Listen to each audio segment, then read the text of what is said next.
Toi, Martin, là, t'es un des 3 propriétaires de Bataram. Ah oui. Ben, j'ai quelque chose à te demander. C'est quoi que tu veux me demander là? Ben, cet été, là, j'ai pratiqué la palette puis les cornes, le frottage.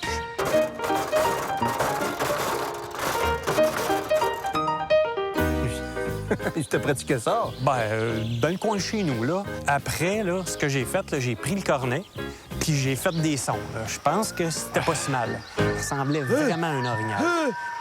Puis c'est rien. J'ai pratiqué à marcher tranquillement dans le bois. Il me semble que cette année, je serais capable de chasser tout seul. Bon, ben, une petite nouvelle pour toi, mon José. T'es pas encore assez grand. Cette année, tu chasses avec Jean-Guy.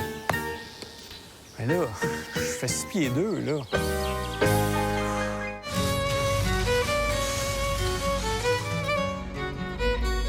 QVO vous est présenté par Can-Am BRP. Les vêtements Big Bill. Pierre Lefebvre, Toyota. Et Remington.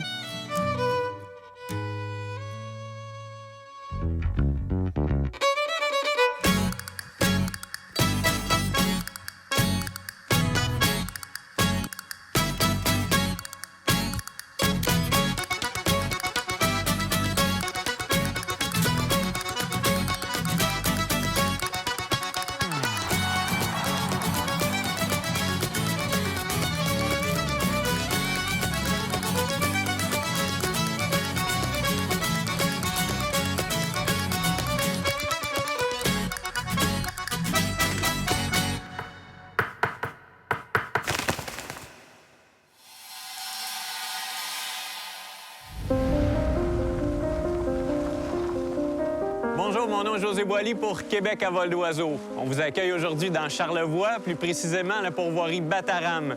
Pour une 2e année consécutive, cette destination de truites mouchetées nous invite à vivre un forfait de chasse à l'orignal. On débute par découvrir les lieux, puis par la suite, on sort arc et flèche. On a choisi un des plus beaux décors de Bataram pour faire notre petit placotage. Martin, comment a été la saison de la pêche? Là, ça vient de finir?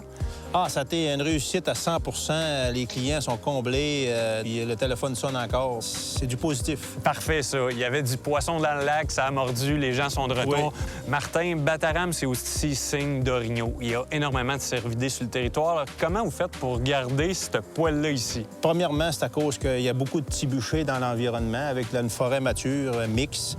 Avec, dans les montagnes, vous voyez, là, il y a beaucoup d'érables épis, puis ça fait en sorte qu'il y a beaucoup de nourriture pour les animaux. Donc, on devrait être capable d'en trouver durant notre séjour? Ah, on devrait en avoir plusieurs cette semaine. OK, on regarde partout. Hop, il y en a là-bas. Je suis maintenant avec Jean-Guy, gestionnaire puis homme de terrain. Puis dans le cas qui nous allume, ça va être notre guide pour la semaine. Jean-Guy, il y a des découvertes à faire ici sur le territoire, hein? Oui, oui, c'est sûr. Avec la grandeur du territoire puis la beauté du territoire, la qualité du territoire, il y a des coins qu'on visite pratiquement jamais où les gros bocs ou les bocs avec les plus beaux panaches là, se cachent. Fait qu'on va essayer d'aller, en suivant les sentiers dans la forêt, les orignaux nous amènent là, si on est observateur un peu. Donc, il va falloir être en bonne forme physique. Très bonne forme. Nos recherchistes nous ont dit que Jean-Guy courait 10 km en 44 minutes. C'est l'heure du défi. Sera-t-il capable d'arriver en haut de ce montagne-là avant moi? C'est ce qu'on va voir.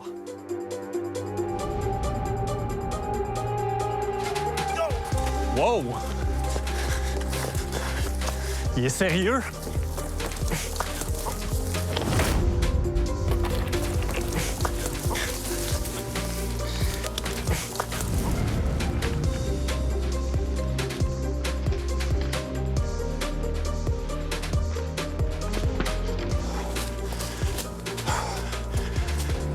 Jean-Guy, t'es en forme. Tu m'as eu, là. J'ai besoin de m'asseoir. Pendant qu'on fait descendre un peu nos pulsations cardiaques, de un, je tiens à te féliciter, mais Jean-Guy, j'aurais peut-être une autre épreuve. Là. L'année passée, à la chasse, tu nous as fait venir une femelle à peu près à 12 mètres. Cette année, là, j'en veux un peu plus. Là. De un, je voudrais un mâle, mais un mâle dans un bûcher. OK. Avec tes palettes, là, j'aimerais ça que tu sois capable de le confronter, là. Tu sais, qu'il s'en vienne comme s'il voulait se battre. Puis là, avec ses pattes, avec son panache, là, tu sais, qui monte, qui est imposant, puis j'aimerais ça qu'il casse une branche. Puis là, à la fin de tout, là, tu sais, quand l'orignal, là, on va y voir les yeux, puis on va voir le poil dressé sur son dos, là, puis on regardera le panache, puis s'il n'est pas assez gros, ben on le regardera partir. Ben oui. T'es capable, mon Jean-Guy.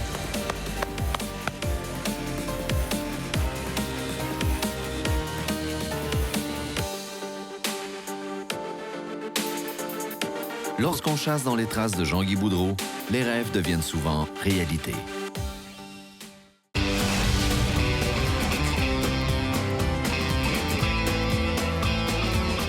Je sais pas pour vous autres, mais pour Jean-Guy et moi, on est unanime. Ça sent l'orignal. Le temps est couvert, il y a un léger vent. Jean-Guy, on marche? En silence. Chez Bataram, des orignaux, il y en a. Un peu d'urine spéciale QVO et les bêtes apparaissent.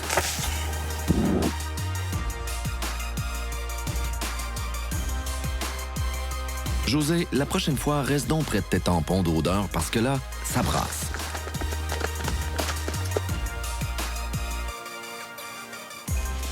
Pendant que le gibier danse dans un autre secteur de la pourvoirie, notre duo, lui, arpente vasières et sentiers.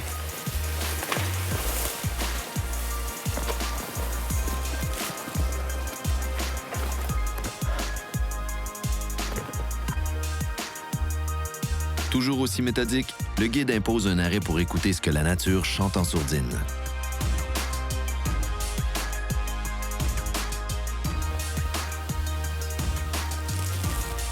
La pause est payante, car un panache se frottant sur les branches est perceptible.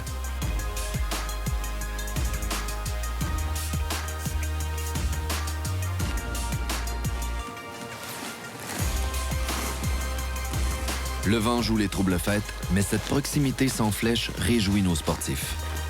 Il y a une tache noire là-bas, regarde. Une tache foncée commande une seconde pause.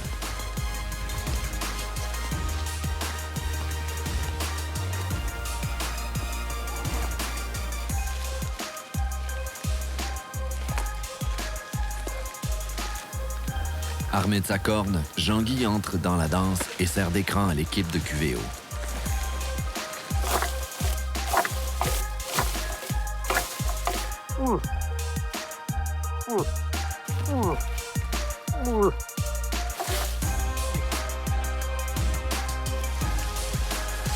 On l'avait dit en entrée de jeu que ce soir, ça sentait l'orignal.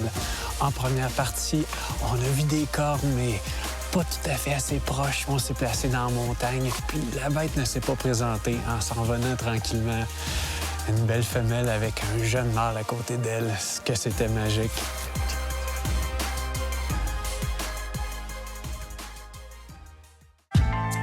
La chronique culinaire, une présentation des pourvoiries de la Côte-Nord. Cette semaine, le chef Frédéric Cyr vous prépare un pâté de campagne à l'orignal. Aujourd'hui, on va faire du pâté de campagne maison. Parce que c'est une belle façon d'utiliser nos viandes, parce que c'est super bon, ça se conserve longtemps, puis c'est vraiment, vraiment simple à faire. Un plat, croque-pâte, 4 épices. Après, je mets à peu près l'équivalent d'une cuillère à table de chapelure, une cuillère à table de poivre, puis... non, une cuillère à thé de poivre, puis une cuillère à table de sel. Je mets du Porto, pas trop, mais quand même une bonne petite shot, l'équivalent de 2-3 cuillères à table. Je mets un œuf, un oignon, haché super, super fin, ciselé. Ça aussi, je mets ça dans mon plat, compléter mon mélange. Même chose avec l'échalote.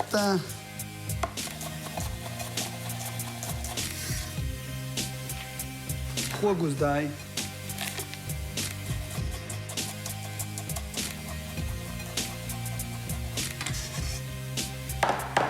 Une cuillère à table de sel.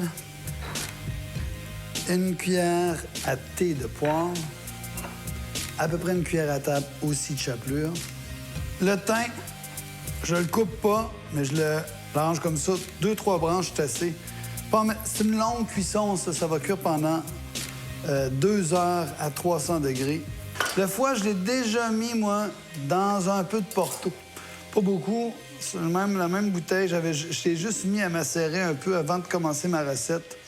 Dans le Porto, on est parti. Fait que je fais des petits cubes de foie. Si vous voulez, là, vous pouvez aussi prendre votre foie puis le passer au robot ou le passer au blender. Ça va devenir tout liquide avec, mettons, un petit verre de Porto. Ça va faire un produit qui va être complètement liquide. Vous pouvez le mélanger à votre truc. Moi, je trouve que c'est quand même plus sympathique d'avoir des petits cubes de foie qui sortent du chaud. C'est pas très long à faire, puis je trouve que ça vaut le coup.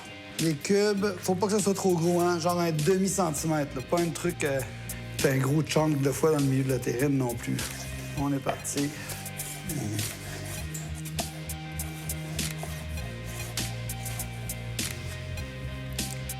On prend le plat. Maintenant, on brasse pour que ce soit bien homogène. Pour être sûr que tous vos trucs sont rentrés à l'intérieur. Prenez votre temps, faites un beau mix.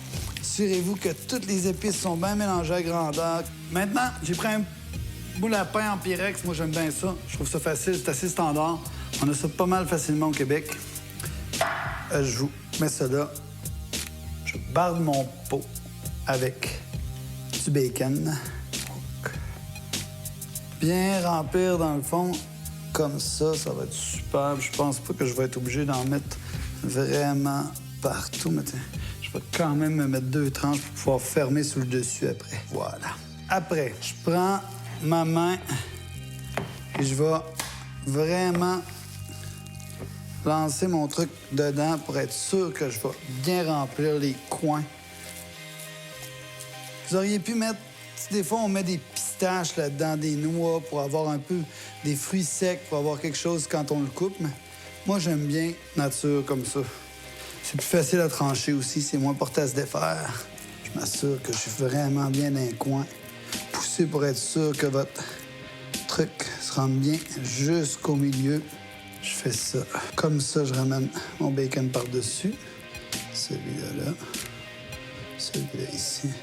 Et puis, je mets quelques petites feuilles de laurier parce que le gras va fondre à la cuisson. Puis, ça va parfumer la graisse du bacon. Je vais être prêt à mettre ça au four. J'ai allumé mon four avant de commencer. J'ai allumé mon four à 300 degrés. Fait que ça va aller au four en bain-marie pendant 3 heures. En bain-marie, j'ai pris un Pyrex plus grand, puis j'ai mis un pouce d'eau dans le four.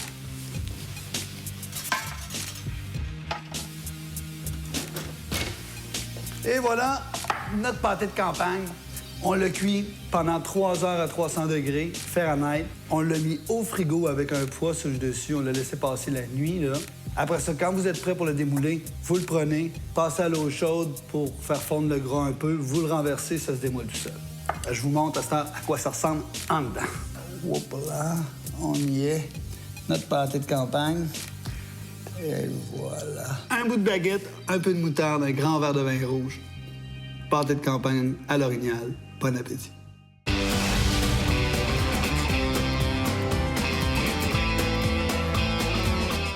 On a décidé ce matin de séparer les équipes. Will est parti avec Francis de son côté. Nous autres, on s'en va en couple, mon Jean-Guy. Oui, c'est ça, étant donné qu'on est allé dans les bûchers les derniers jours, c'est comme assez tranquille. Oui, c'est plus tranquille. Oui. Fait que là, aujourd'hui, je pense qu'on va aller sur une montagne, là, puis j'ai l'impression que les orignaux sont là, ça fait qu'on va marcher. On va être en forme? Oui, il faut. Il faut.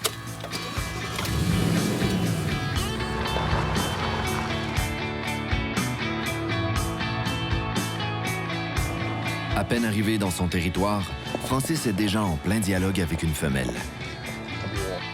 Et comme par enchantement, la femelle solitaire devient 2, puis 3, enfin 4 et même 5 orignaux.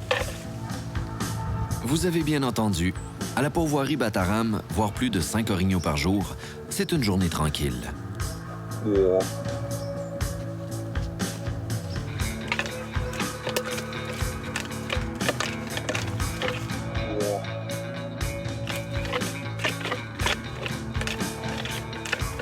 Notre deuxième chasseur dirige par ses appels un spectacle grandiose. L'instant est si intense qu'il ne pense même pas à prendre son arbalète. Ayant compris le subterfuge, les grandes bêtes quittent pour de bon. Francis continue sa marche, déjà comblé par sa matinée. La récolte devient secondaire lorsqu'on se plaît à admirer une nature aussi généreuse.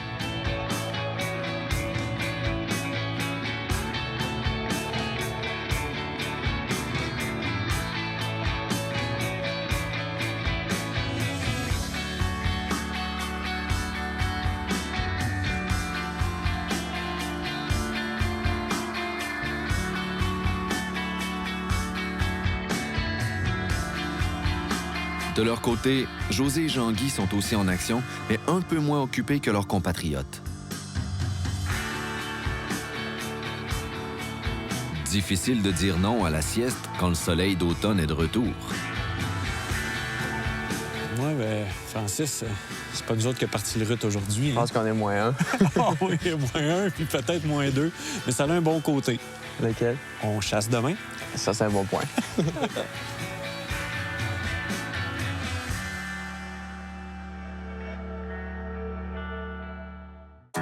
La chronique L'Indispensable vous est présentée par la boucherie René et Richard, les spécialistes du débitage en Estrie. Durant la dernière décennie, l'invention québécoise des appareils de détection est sûrement ce qui a le plus bouleversé le monde de la chasse au gros gibier. Pour la chronique L'Indispensable de la semaine, j'ai décidé de vous présenter l'évolution de cette technologie. Pour ce faire, il me faut au moins une, sinon deux. On va y aller pour 3 caméras de surveillance. À l'origine grossière et avec système de flash, l'appareil était énergivore et ne donnait que peu de résolution aux photos prises dans la nature. L'outil était toutefois bien fonctionnel, mais sa vitesse de réaction et ses angles de capture étaient limités. De nos jours, les appareils sont beaucoup plus performants, malgré le fait qu'ils ont diminué d'envergure. Les photos et vidéos enregistrées sur carte SD sont aussi accessibles de l'écran interne du boîtier. Le flash est maintenant remplacé par des LED noirs, ce qui permet de poser la nuit sans effrayer le gibier. Enfin, la dernière technologie utilise les données cellulaires pour transmettre les captures photos et vidéos à son utilisateur sans être obligé de visiter l'appareil. Cette caméra de surveillance utilise aussi le système GPS pour retracer l'investissement en cas de vol. Que ce soit pour la chasse ou la protection de domicile, les caméras de surveillance sont des indispensables qui vous permettent d'avoir les yeux là où vous n'êtes pas. Bonne prise de photos.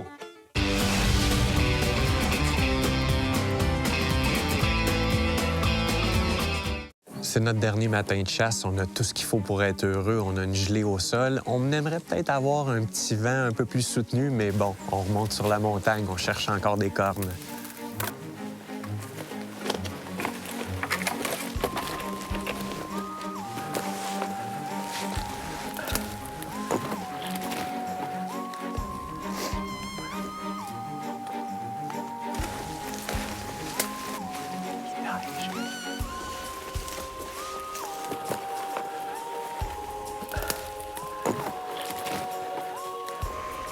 À travers les feuilles gelées au sol, nos 2 pisteurs tentent de réduire au maximum le bruit de chacun de leurs pas.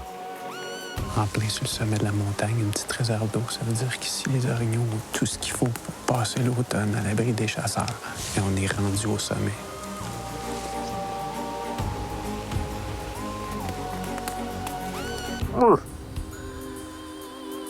Une ombre foncée a été vue à travers les feuilles.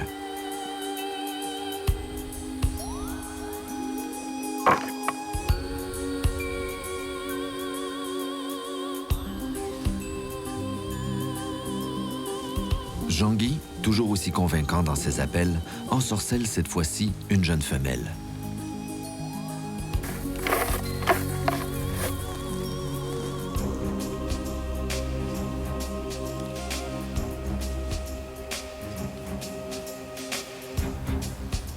La bête est maintenant à moins de 3 pieds.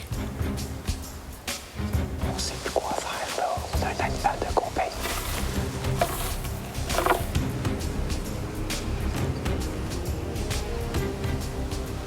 Il pousse des cornes.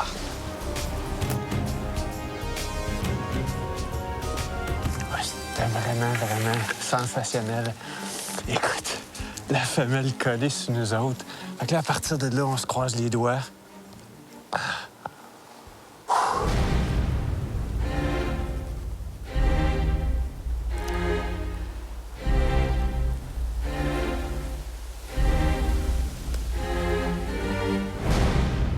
Les doigts ne resteront pas croisés longtemps, car un grand mâle répond maintenant au frottement du guide.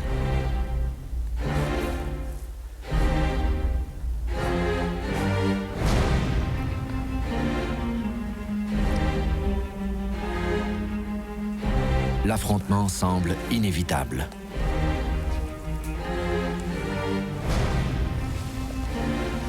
La bête se dégage des branches à 16 pieds.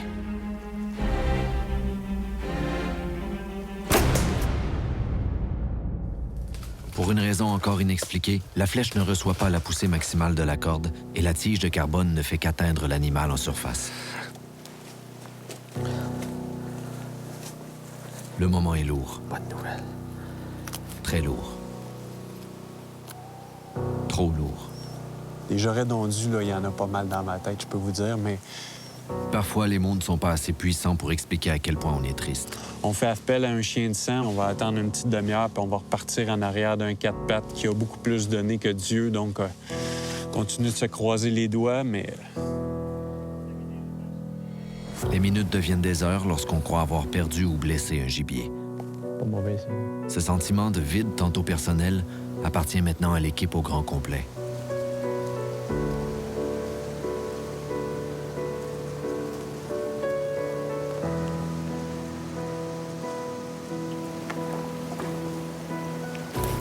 Chien de sang et battu ne donne aucun résultat.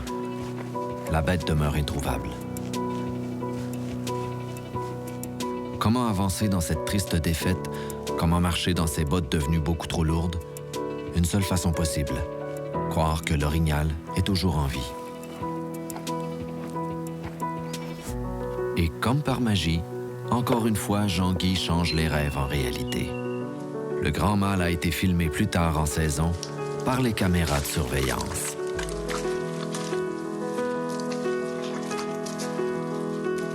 malgré nos efforts, malgré le chien de sang, on s'est bien rendu compte que la bête était bel et bien en vie, très en santé, des grands pas. On a perdu rapidement le peu de sang qu'on avait trouvé dès le départ.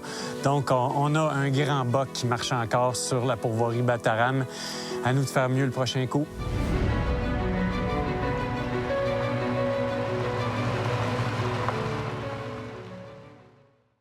QVO vous a été présenté par Can-Am BRP. Les vêtements Big Bill. Pierre Lefebvre, Toyota.